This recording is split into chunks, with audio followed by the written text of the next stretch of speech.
राजधानी recording studio Belwatia.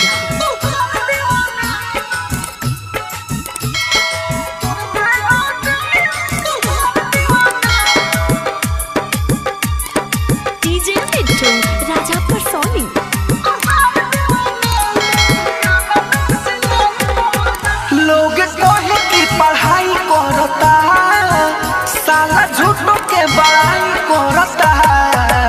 जब से तुर देलू दिल तोहार दीवाना लुधियाना में सिलाई करता। जब से तुर देलू दिल तोहार दीवाना लुधियाना में सिलाई करता।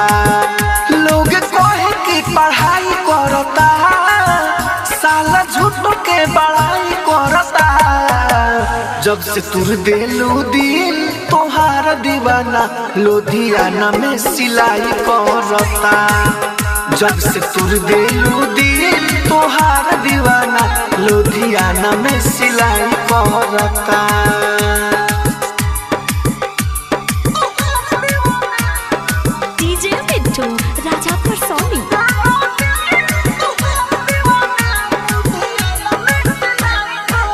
चले गइलू ससुरा में जहिया से छोड़ के बाहर में रोई ले कमर ओढ़ के। चले गइलू ससुरा में जहिया से छोड़ के बाहर में रोई ले कमर ओढ़ के। नाही तोहर से ढिलाई करता रोज दारू के पिलाई करता। जब से तुर देलू दिल तोहार दीवाना लुधियाना में सिलाई करता। जब से तुर देलू दिल तोहार दीवाना लुधियाना में सिलाई करता।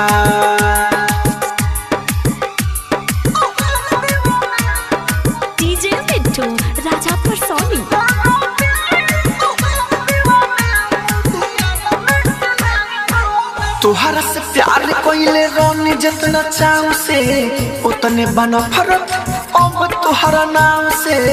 तोहरा से प्यार कोइले रोनी जितना चाव से उतने बनो फरक अब तोहरा नाम से।